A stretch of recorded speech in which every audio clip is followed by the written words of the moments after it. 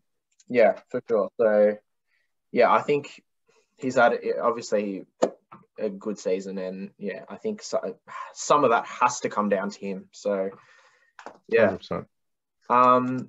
And that the only other person I can think of that, and I don't want to create something big here, but to quickly go into it, I think the one person I will give an A+ to is Maldini. He probably missed the shot with Miete and, with that one maybe, but otherwise... You're never going to get everything right. Yeah, you're never going to get anything right. But everything what he's done with Donnarumma and Hakan and the people that he has brought in, Kier and Tomori... 100%.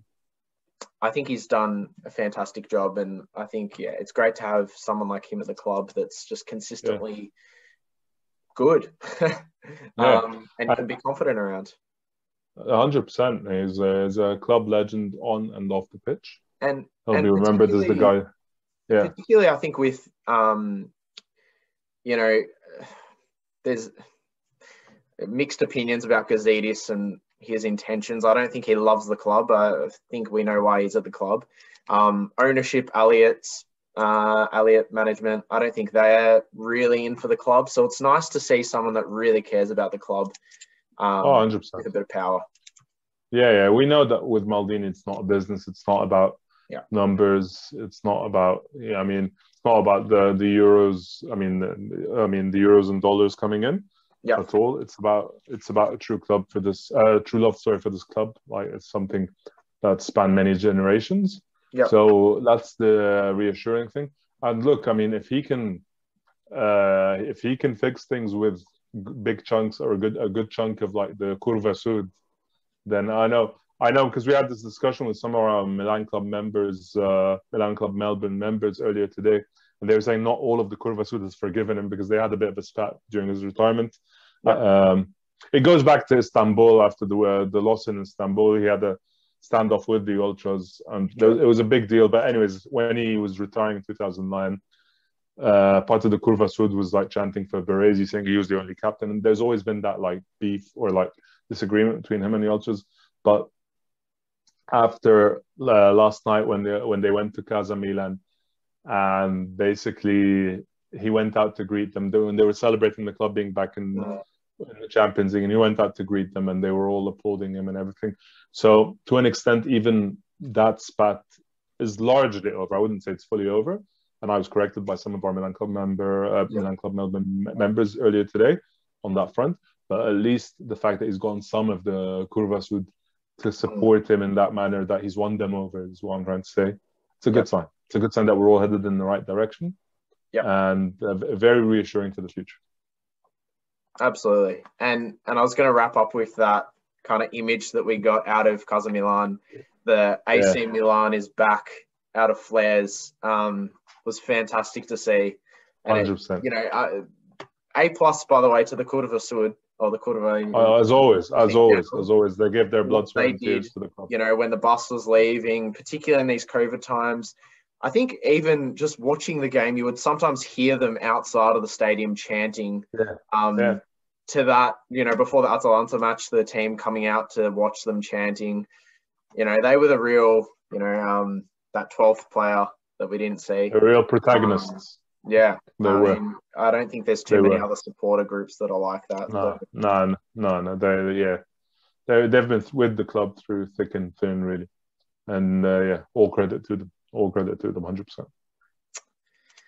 Well, anyway, we're back. AC Milan is back. We can leave it there. Next week we'll go into transfer speculation, all of that, club news. We'll talk about all of that stuff. Lots to talk about, lots of exciting stuff happening. I think just one last thing that I want to say is that it's nice for us to be almost the one club in Italy that is smooth sailing at the moment. Yeah, touch wood. We're doing really well. Long may that be the case. Well, nice.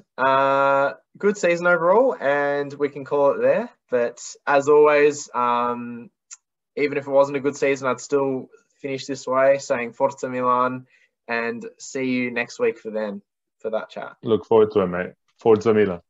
Forza Milan.